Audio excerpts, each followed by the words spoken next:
we're in again, going back to 2020, 2021, 2022, where we're having multiple offers.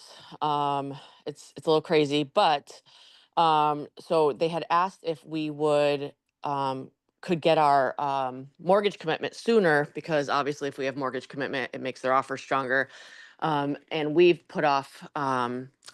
I mean, the bank has already done everything. They've already done appraisal, the whole 9 yards. So it's already cost my client a bit of money. Um, and now they want us to do inspections. So I came back to the listing agent and said, sure, write up an addendum that if, your seller can't find anything, that they will pay for our inspection. We'll get the inspection done so that it's done. So she's supposed to talk to her agent. It's been going on now for over a month. So, you know, I don't want it to fall apart, but I also don't want to cost my client money. So hopefully the seller agrees to that. And then we can get those inspections out of the way. I did talk to the lender and they should have it back in a week, but sometimes these deals aren't easy and they don't go as planned. But yeah, hopefully we can get this deal together. Yeah, I mean, this is just a good topic to make sure you guys understand when you're paying for stuff that it might not close. And are your clients okay with that? And depending on who's got the leverage in the deal, um, you got to figure out who's paying for stuff, right? When we got multiple offers, a lot of times the seller's going to go, look, either you do inspections and you pay for it, and if this deal doesn't happen, we'll just pick somebody else that is willing to spend the $600, whatever the case might be, to do the inspection. So understand your leverage, but make sure you just at least understand the process. Hey, Mr. Buyer, just want to let you know, you might spend this money on an appraisal, this money on inspection, and we might not even buy this house. So are you good with that when we have contingencies, like the seller's got something to do? Chris just put something in the chat. She was just curious. It sounds like you did appraisal before inspection on this one. Yeah, I had no idea that the lender did that. I found out from the listing agent because, of course, they call the listing agent for appraisal. He has been in all of the chats between me and my client. He was aware. So I'm assuming that they're going to eat that cost. You would hope that they're going to eat that cost, seeing that they ordered it prematurely. Title's been ordered, everything. Like, everybody's been in the loop. Like, hey, just so you know, seller has nowhere to go. We're holding off of inspections. It was in our offer. It was in all of the emails, but everything's been ordered. So I'm hoping this deal stays together. The seller just needs to find somewhere to go. So this is just a good little topic in it of itself. Eric or Dan, I don't know which one of you guys wants to maybe take this one. How do you guys handle that ordering of the appraisal process? Would something ever get ordered without the buyer knowing that they're about to incur a cost? Or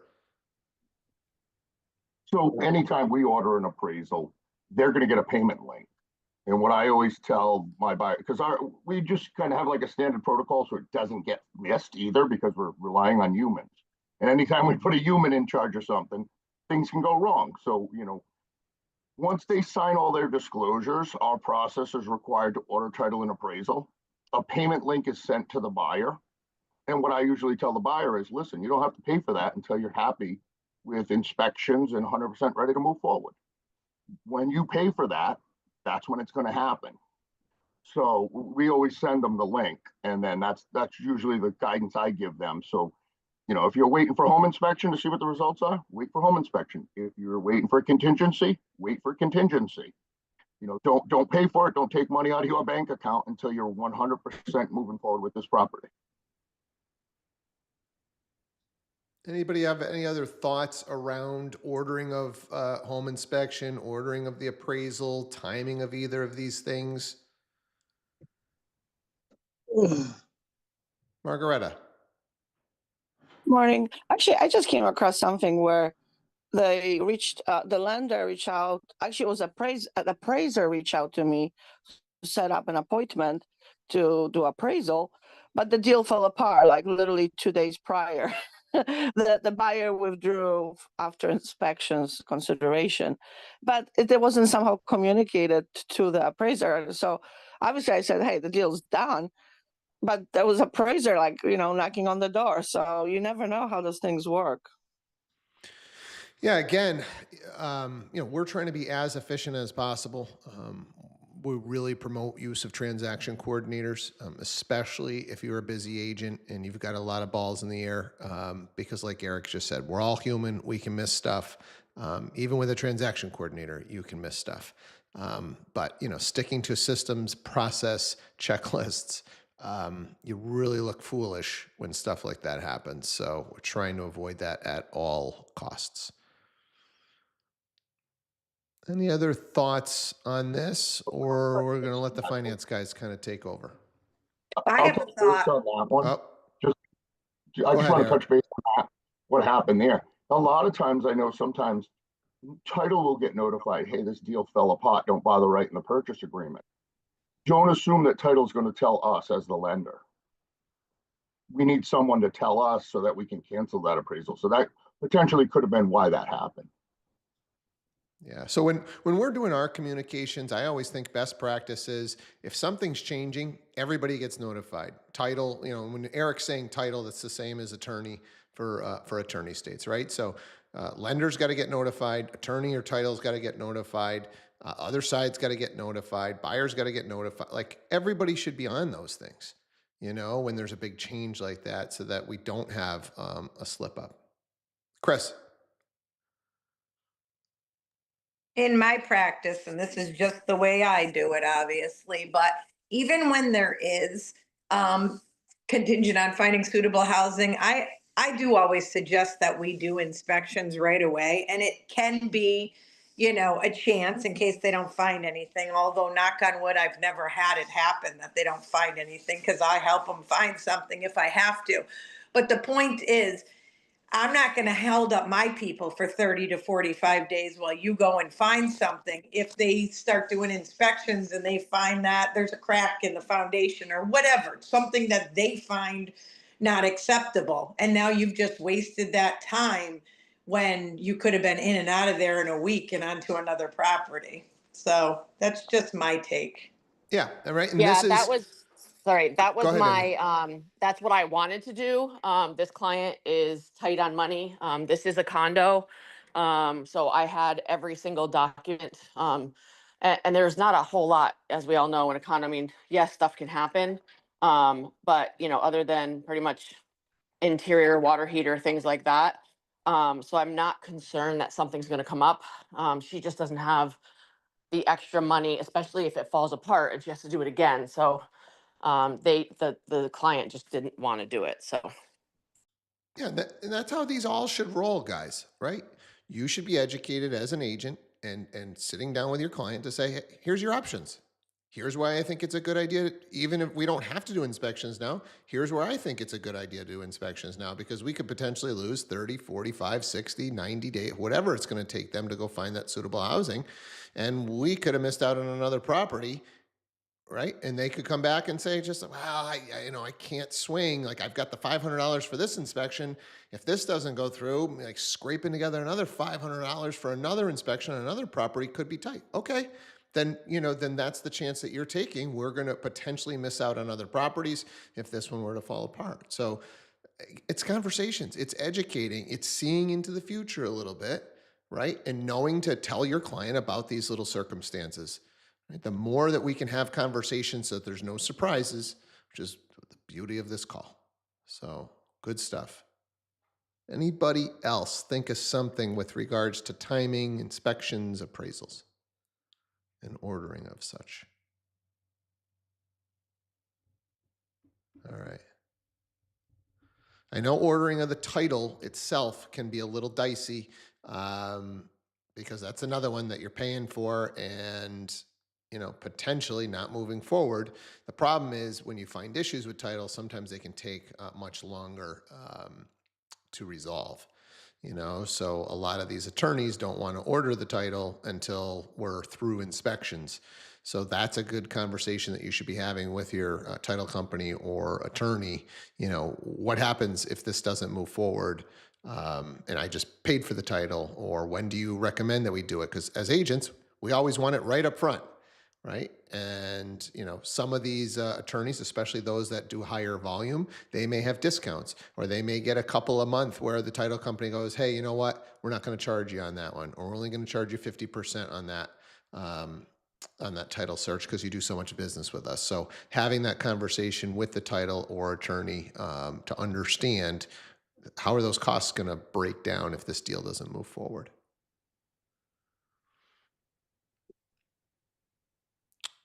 All right, let's turn it over to Eric and Dan. I know you guys had a couple of different topics that you guys wanted to chat about today, so I'll let you guys have the floor here. So I'll jump in here first. I want to, so I'll preface this with like, this is like the ideal deal, even, you know what I mean? Like without big bumps in the road. So a lot of times, obviously Thursday, Friday, we get a call. We're going to put an offer in. Hey, can you close this loan in 30 days? My answer is always, yes, we can. So Friday, you submit that offer. The listing agent maybe brings it to the seller on Saturday. They mull it over till Sunday.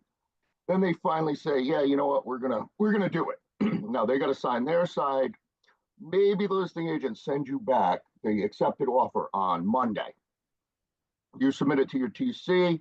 You got to call your buyers, say, hey, listen, here's our list of preferred attorneys. Here's who I recommend. Who do you want to move forward with? Then you convey that to the TC. So maybe Monday or Tuesday, we're getting that accepted offer, the transaction sheet, and we can start on our end, putting together disclosures for the client so that we can send those out so we can start taking the next steps. So you look at that, that's already 4 days out of the 30. So then we'll say Tuesday, the client reviews all of our documents, agrees to move forward with us. You sign everything. So now at this point, you're still in inspection period. So we order title and appraisal. The attorney's not going to move forward with that title search until after inspection period, and there's a signed contract in place. So that's put on hold. The buyer doesn't want to pay for the appraisal, obviously, until after inspection. So that's kind of put on hold. So we're kind of going a holding pattern for almost that whole week. You get through inspections hopefully by, Thursday or Friday, and then everybody gets the green light maybe the following Monday. So now we've used up 7 out of the 30 days already before we really, really start moving forward. Title usually takes about, I would say, 10 days between drafting the contract, circulating it for signatures, getting the actual search, and then writing up the title and providing it to us. Same thing with appraisal. We know it gets paid for, then they got to contact the listing agent, got to find out when, they can get in that property. Obviously, the sellers have to coordinate when it's good for them.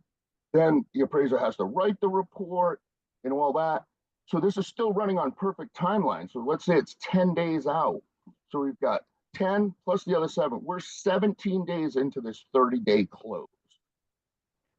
So at that point now, we've got 13 days left to hit the finish line.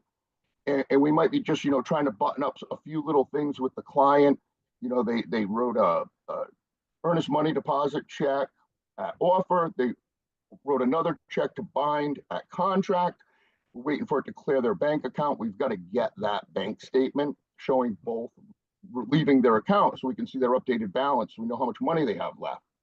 So the client's, trying to figure out how to work their online banking or go to the bank and get a printout.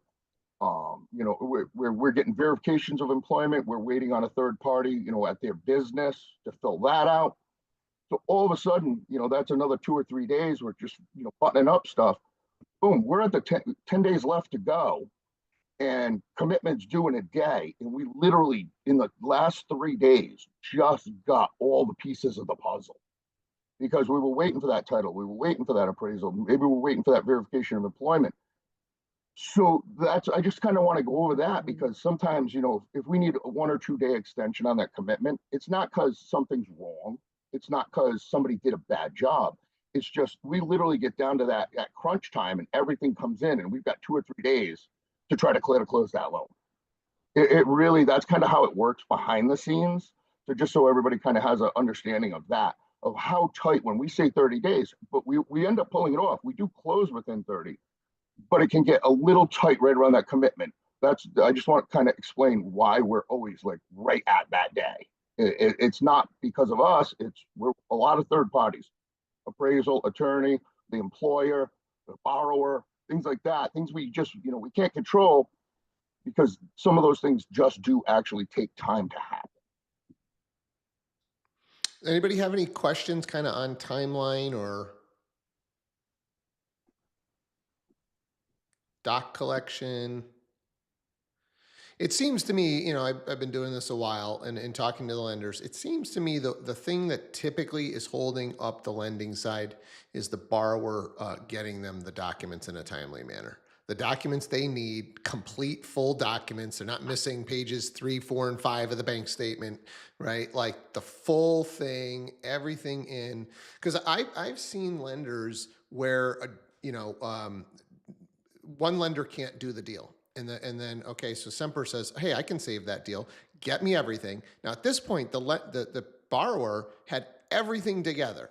So now we get a full file over to them. Maybe we've even got an appraisal that they can use, right? And those things, sometimes I feel like it's 2 or 3 days and we're good because everything was already packaged up. So I don't know if that's a fair statement, Eric. Like if I had all the docs on day one, I had the title in hand, I've got an appraisal in front of me. On day one, I've got a contract, I've got an appraisal, I've got the title, and I've got all of their documents. How long before you can clear that deal? Oh, if I had everything on a Monday, we could potentially be clear to close by Thursday or Friday. Yeah. So it could be 3 or 4 days, right? When they have everything up front. It's just everything's not there. It's kind of slow dripping in over 20 days. So, exactly. And then it's one of the documents is wrong. And so they got to go back to the borrower and be like, that's not what I meant. I meant it like this, or what you submitted is not right, or that's the wrong year of tax returns, or, Margaret, I see your hand up.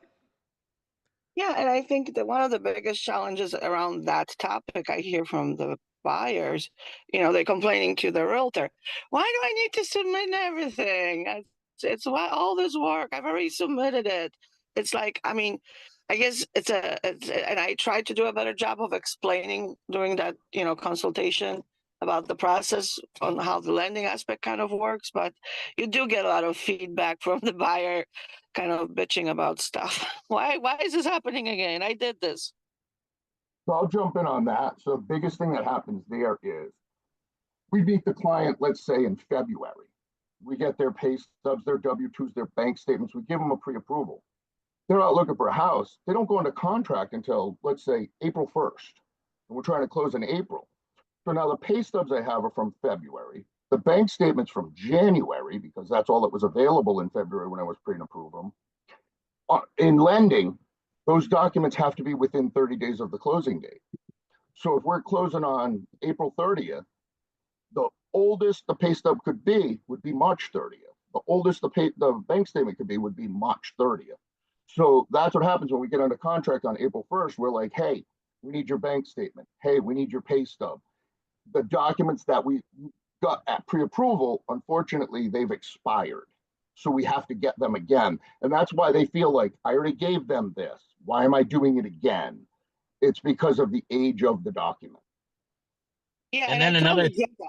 It's just, I think we as realtors, maybe like if we are in the transaction and it is over that 30-day period, whatever the expiration is on those things, you got to explain to them, hey, they will need this information again. It's not because they're like, oh, they feel like it's something out of normal, but you have to normalize that, I think, as a realtor to the buyer. That's my point. Yeah. And another exactly part on that topic as well, kind of going into what Eric was talking about with the timelines, and even going on another topic I wanted to bring up. But when we're talking about their earnest money deposit, typically in Massachusetts, also you're making two different deposits. So that's something that we're always coming back to the clients and trying to get their updated account statements to show that second earnest money deposit coming out.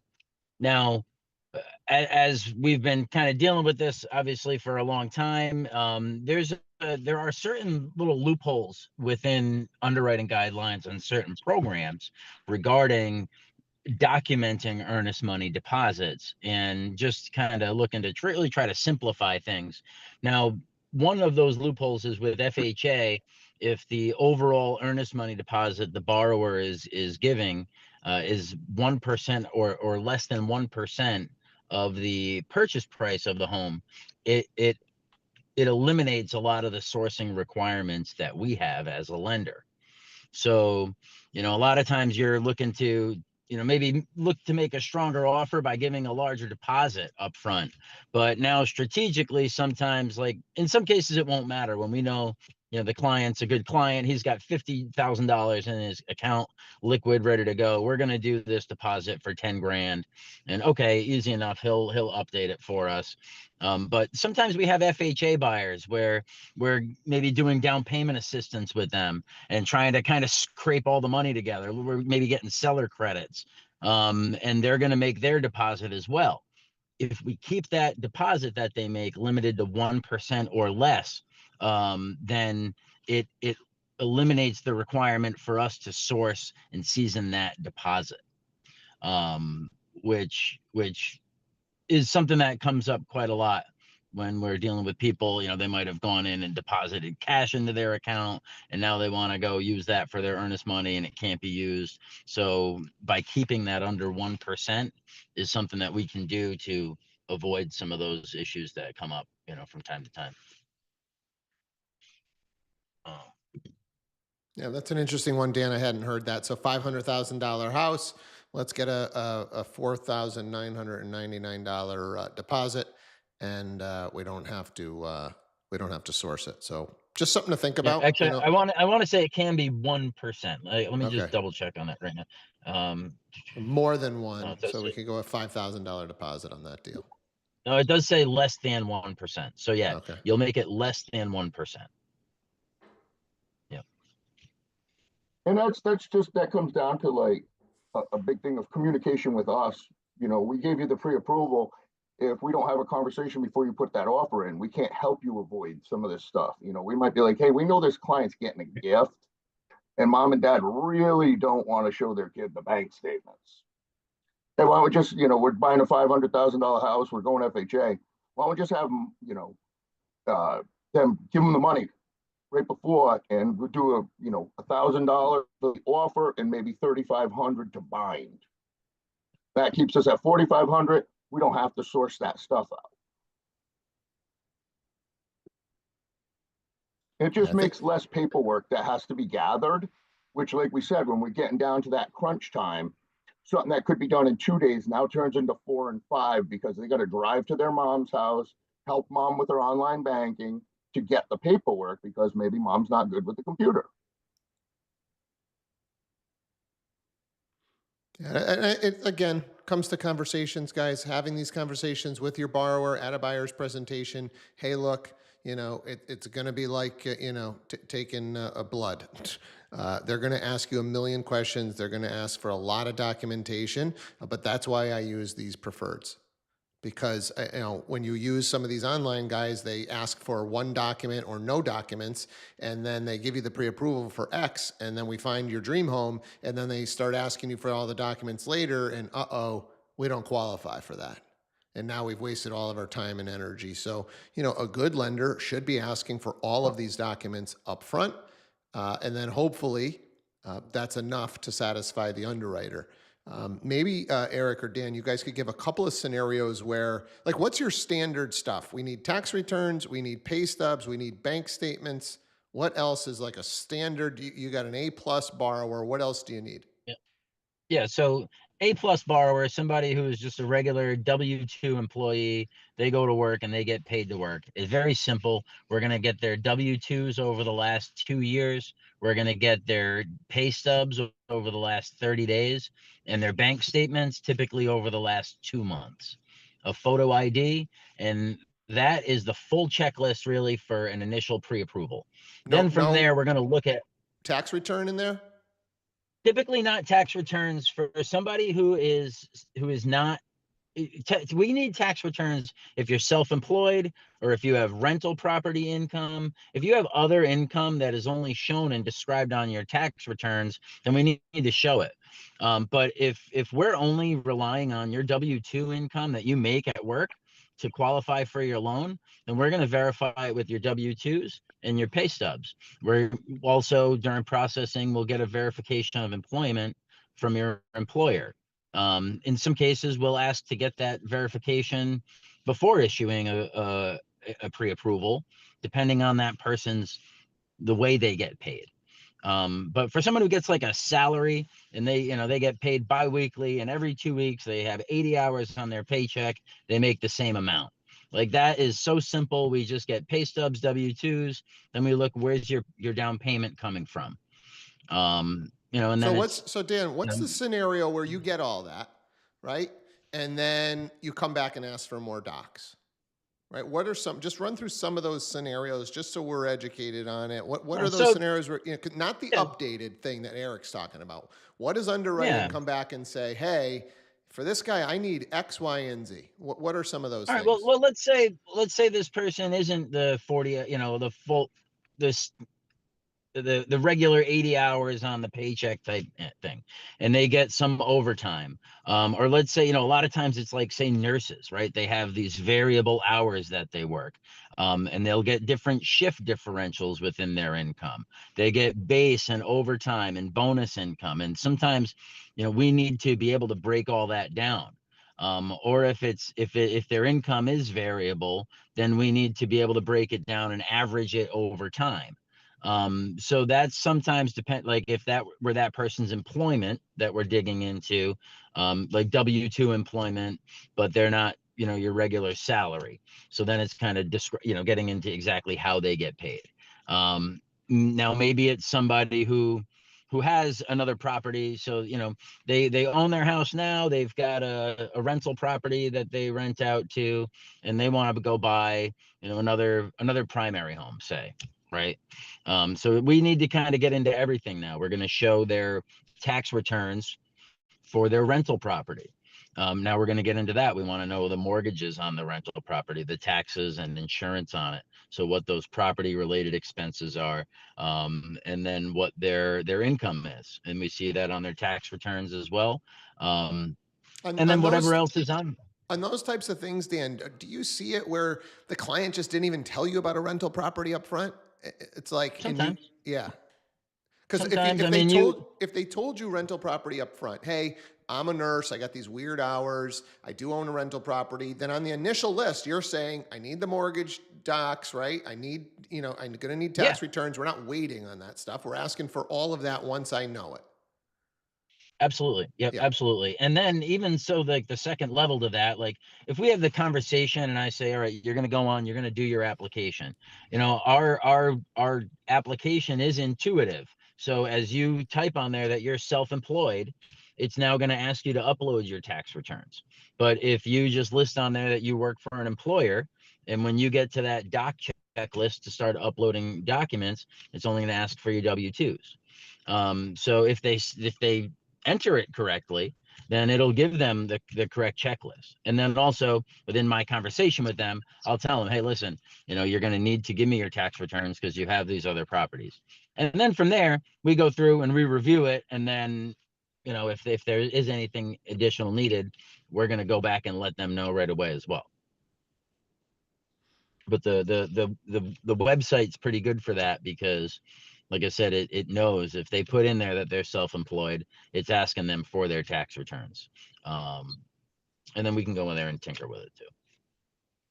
So here, I'll give you guys a crazy scenario, and it sounds crazy, but it comes up more than you think.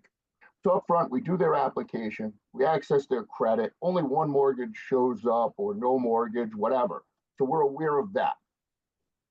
We get under contract, and then when the underwriter gets to the file, they pull this thing called LexisNexis that just double checks and make sure, hey, do you not own something else you forgot to tell us about? And it comes up that they own a house on 56 Jasper. And we call the client and we go, hey, what's 56 Jasper? And they say, that's my mom's house. And then we say, well, this says you own it. Well, not really, but they just put me on the deed in case something happened. Well, they put you on the deed, that makes you an owner. Now, all of a sudden, we're trying to verify, hey, what are the taxes and insurance on that property? Because technically now as an owner, you're just as responsible as mom and dad from a lending standpoint. And now we've got to add that to the debt to income that we didn't know about. And believe it or not, this pops up more times than you would think it does, because they really don't believe that they own that property. They just believe they're on the deed in case mom and dad die, but they really do own it.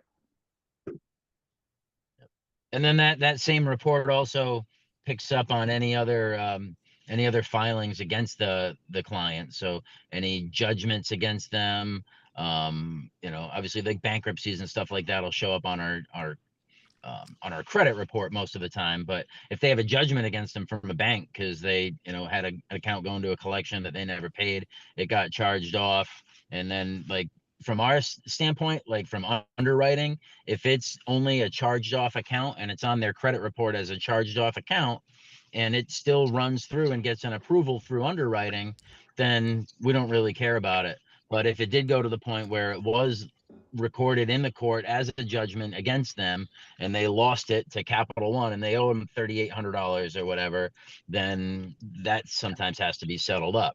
Not all the time, but sometimes. And that is something that the borrower may not tell us about, but we'll find out with that LexisNexis report that Eric was talking about.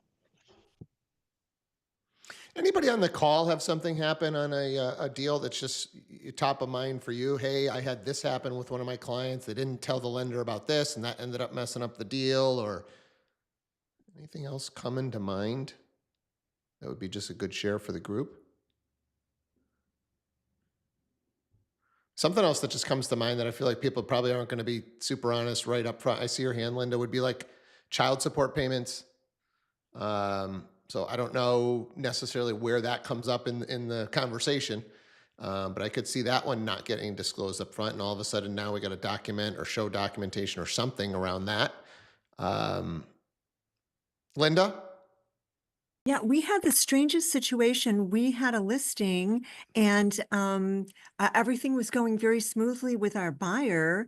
And in the 11th hour, we got a notification that they weren't going to be able to get financing.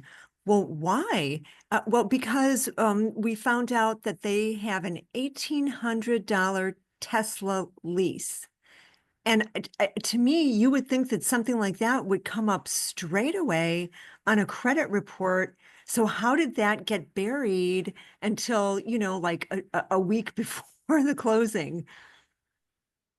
Yeah, I mean, it's something that it depends on the timing of it. Like if the guy had the lease on his credit for the last 12 months, I'm sure they probably wouldn't have missed it. If it's something where, sometimes it involves the lender looking at the actual inquiries that show up on the on the credit report and asking about them.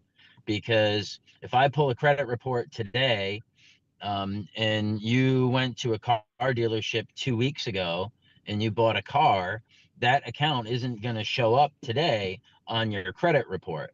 But there would be some inquiries that show that you went to Tarbox Toyota, or that Tarbox Toyota ran your Wells Fargo auto inquiry. Like I'll see some type of indication that there was an inquiry that makes me think that you might have bought something. And it's up to the lender and the loan officer to ask about that when they do the application. I don't know on the timing of that. Now the next level is, what if I ran the credit and I did the pre-approval for you today, and then you come back 30 days now where you've gone under contract on something, but 2 weeks from now the guy goes and buys a car and he didn't tell me about it. Then that's like, hey, Mr. Barber, you have a new liability that that changed things from when we pre-approved you. But then again, still, that's up to us explaining to that guy, now that you're pre-approved, don't change anything. Don't have your credit checked. Don't open any new accounts. Don't make any major financial changes to your position right now. So I'll touch on that. I know when I send out a pre-approval, in the body of my email, I literally put that, the do's and don'ts from today forward. Then when they go into contract, when we send out our initial disclosure, the very first page, before they even get to see numbers, they have to initial next, I believe it's 12 or 13 lines of telling them the do's and don'ts from today forward. Once again, like we literally tell them, do not change jobs. Do not go buy a car. Do not deposit money without talking to your loan officer. we literally make them initial like 12 or 13 different items. Do they read it? Probably not. They just go click, click, click, click, click, click, click. I'm trying to get a loan. But we try. I put it in the email. Whenever we talk to them, we tell them. We put it in our disclosure, and I'm sure you guys, when you have some of your initial conversations, are telling them. But some people still go and do it, and they say, "Well, I had no choice. I had to do it." I'll tell you the other thing that I've seen come up. I know we're over. If you got to drop off and go enjoy your Friday. But I think this stuff is important. I've seen this. They don't even change jobs. They just take a different position at the same company. Well, guess what? They were W-2 before, and their new job has a lower base and now has incentives. Right. And so that could mess up the loan because their guaranteed payments have now, they're 50% of what they were before or 3/4 of what they were before. And there's probably going to be some bonuses coming down the road. But right now, they don't have anything to document that they're going to get those bonuses. So I had exactly. Go ahead. I had almost exactly that come up, Steve, this week with somebody who had been pre-approved with me for a while as like she worked for Chase Bank as like a personal banker. She made a base and she made pretty good bonus and commission income. That was the majority of her income. Now she got promoted to the branch manager, which is great because she's going to make a higher base.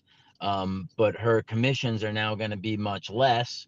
So the net effect for her didn't necessarily help her out. Now, granted, she's in a pre-approval status. She's not, under contract, but just to kind of, note on what you were saying, like she's, for her, it's great. She's advancing in her role within her company. But the immediate effect on her qualifying income didn't immediately bump her up like she was hoping it would. So these are the types of things that if we can get your borrowers to the lenders and have these conversations, and then you could literally just go to your employer and say, hey, look, I appreciate this bump. Can we do it in 30 days after I close? Right. And depending on the size of the employer, they might be able to pull something like that off. Right. Or maybe something's coming down the road with that employer that's actually going to help them. Well, hey, can we do it a little bit sooner? I'm trying to buy a house with that new thing, right? Like there could be something there as well. Maybe you're darn close and there's some sort of a promotion coming. If they work at a smaller company, they might be able to do something about it. So, having these conversations, I just always don't let somebody tell you, right? This is the number one thing that I want you guys to take away. Don't let your new purchaser tell you, well, I'm not buying for 6 to 12 months. I'll get pre-approved then. That's the absolute worst thing that they could do. The immediate response should be, that is awesome. We've got 6 to 12 months to plan for this. Let me put you on a 3-way text with my lender. Let's get you over there and let's start having the conversations so that I can get you into the best loan product possible. Right? Over the next 6 to 12 months, maybe something we can get changed on the way you're getting paid. Maybe we can increase your credit, whatever the case might be. But we might be able to make a couple of tweaks that get you a new loan product that you don't qualify for right now. So you've got to get these people over ASAP. It's in their best interest. It's in everybody's best interest to have these conversations as soon as possible. So let's end on that note. This is a great call. Appreciate all the input, all the little stories, anecdotes, really, really help to drive this stuff home. So thanks, Dan and Eric. Really appreciate you guys at Semper hopping on and spending your Friday mornings with us. I hope you guys go have a great Friday, a great weekend, put some deals together, and let's come back and do it again on Monday. Take care. Thank you so much. Have a great weekend, Guys, everybody. Good weekend, guys. Bye.